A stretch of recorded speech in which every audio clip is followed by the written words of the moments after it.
नमो नमः। आप सभी का संस्कृत पाठशाला में स्वागत है। आज रुचिरा भाग 2 से यानी कक्षा सप्तमी के लिए द्वितीय पाठ दुर्बुद्धि विनश्यति का अभ्यास हम करेंगे। प्रश्न 1 उच्चारणम कुरुत। उच्चारण कीजिए। इन शब्दों का जो नीचे दिए हुए हैं इनका उच्चारण हमें करके देखना है। जैसे पुल्लोत्पलम, अवलंब्य, पक्त्वा, कम्बुग्रीवः, आवभ्याम, भक्षिष्यामि, उक्तवान, हृदम, सुहृदम, भवद्भ्याम, उड्डीयते, भ्रष्टः। प्रश्न 2 एक पदेन उत्तरत।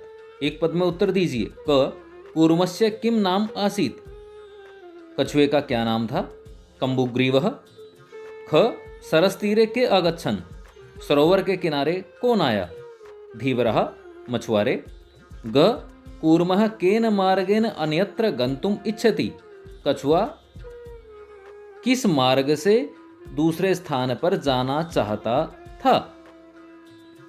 आकाश मार्गेण आकाश के मार्ग से। घ लंबमानम कूर्मः दृष्ट्वा के अधावन। लटके हुए कछुए को देख करके कौन दौड़े। पौराह या गोपालकः, गवाले या फिर ग्रामीण। इनमें से कोई एक उत्तर आप ले सकते हैं। प्रश्न 3 अधोलिखित वाक्यानि क कम प्रति कथ्यति इति लिखत। नीचे लिखे हुए वाक्यों को किसने किसके लिए कहा, किसने किसको कहा, यह बताइए, यह लिखिए।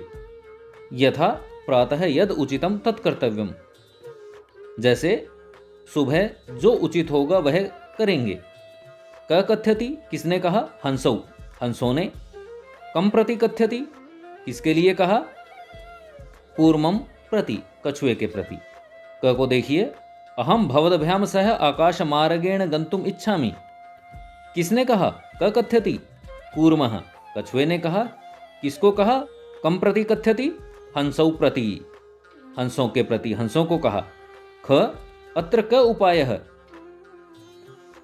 क कथ्यति, हंसौ, कम प्रति, कूर्मं प्रति। ग अहम उत्तरम न दास्यामि, मैं उत्तर नहीं दूंगा। क कथ्यति, कूर्मः, कम प्रति कथ्यति, हंसौ प्रति। घ यूयं भस्म खादत। क कथ्यति, कूर्मः, कम प्रति, पौरान प्रति या गोपालकान प्रति। अब प्रश्न 4 देखते हैं। मंजूषात क्रियापदम चित्वा वाक्यानि पूरयत। मंजूषा से क्रियापदों को चुनाव करके वाक्यों को पूरा कीजिए। अभिनंदति, भक्षिष्यामः, इच्छामि, वदिष्यामि, उड्डीयते, प्रतिवस्ति स्म। इन पदों का आपने चुनाव करना है। इनमें से चुनाव करना है किस वाक्य के साथ कौन सा क्रियापद प्रयोग होगा। क हंसाभ्याम सह कूर्मो अपि उड्डीयते। ख अहम किंचिदपि न वदिष्यामि। ग यहित कामानां सुहृदां वाक्यं न अभिनंदति। घ एकः कूर्म अपि तत्रैव प्रतिवस्ति स्म। अंग अहम आकाशमार्गेण अन्यत्र गन्तुम् इच्छामि। च वयं गृहं नीत्वा कूर्मं भक्षिष्यामः। प्रश्न 5 पूर्ण वाक्येन उत्तरत। पूरे वाक्य में उत्तर दीजिए। क कच्छपः कुत्र गन्तुम् इच्छति। कछुआ कहाँ जाना चाहता है। उत्तरम कच्छपः अन्यत्र गन्तुम् इच्छति। कछुआ दूसरे स्थान पर जाना चाहता है। ख कच्छपः कम उपायं वदति। उत्तरम कच्छपः उपायं वदति युवाभ्याम काष्ठदण्डम् एकं चञ्च्वा धार्यताम्। अहम काष्ठदण्ड मध्ये अवलम्ब्य युवाभ्याम पक्षबलेन सुखेन गच्छामि। ग लंबमानं कूर्मं दृष्ट्वा पौरः किम् अवदन्। उत्तरं लंबमानं कूर्मं दृष्ट्वा गोपालकः अवदन्, हाँ हो महदाश्चर्यं हंसाभ्याम सह कूर्मो अपि उड्डीयते। घ कूर्मः मित्रयोः वचनं विसमृत्य किम् अवदत्। उत्तरं कूर्मः मित्रयोः वचनं विसमृत्य अवदत् यूयं भस्म खादत्। अब अंतिम छठा प्रश्न देखते हैं। घटना क्रमानुसारम वाक्यानि लिखत।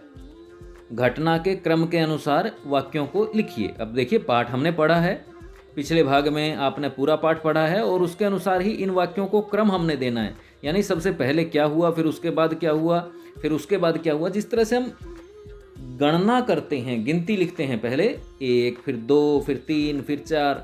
अब 4 पहले के स्थान पर नहीं आ सकता, पहले 1 आएगा, फिर 2 आएगा, फिर 3 आएगा, फिर 4 आएगा। इसी तरह से पाठ की जो घटना है, पाठ का जो क्रम है, उसके अनुसार इन वाक्यों को रखना होता है, लिखना होता है, और इसी को घटनाक्रम कहते हैं। अब इन सारे वाक्यों को अगर हम देखते हैं, पढ़ते हैं, तो उसके बाद हमें पता चलता है। सबसे पहले आएगा ग, कूर्मे हंसौ च एकस्मिन् सरसि निवसन्ति स्म। कछुआ और 2 हंस एक सरोवर में रहते थे। उसके बाद आएगा घ, केचिद धीवरा सरस तीरे आगच्छन्। कुछ मछुआरे तालाब के किनारे आए। इसके बाद आएगा ज, वयम स्वः मत्स्य कूर्मादीन मारिष्यामः इति धीवरा अकथ्यन्। इसके बाद ग, कूर्मः अन्यत्र गन्तुम् इच्छति समय। फिर क, कूर्मः हंसियो सहायत्या आकाशमार्गेण अगच्छत्। और इसके बाद छठा वाक्य रहेगा हमारा च, लंबमानं कूर्मं दृष्ट्वा पोरः अधवन्। और 7वां वाक्य होगा ख, पोरः अकथ्यन् वयम पतितं कूर्मं खादिष्यामः। और अंतिम 8वां वाक्य रहेगा छ, कूर्मः आकाशात् पतितः पोरैः मारितश्च। तो ये तो था हमारा 7वीं कक्षा के दूसरे पाठ है दुर्बुद्धि विनश्यति का अभ्यास। और इस पाठ के अभ्यास में हमारा विशेष सहयोग दिया श्री देवकेतु शास्त्री जी ने, जो सर्वोदय विद्यालय B4 नरेला में संस्कृत अध्यापक हैं। उनका बहुत बहुत आभार। तो इस पूरे अभ्यास को आप अपनी उत्तर पुस्तिका में लिखें और उसके बाद स्मरण करें, याद करें। आपके लिए बहुत लाभदायक रहेगा और भविष्य में आपको फिर कोई समस्या नहीं आएगी। और कहीं कुछ समझने में आपको कठिनाई रहती है, कोई समस्या आती है, तो आप हमें कमेंट बॉक्स में प्रतिक्रिया में आप अपनी समस्याएं लिख सकते हैं। हम आपकी समस्या का समाधान करने का प्रयास करेंगे। धन्यवाद।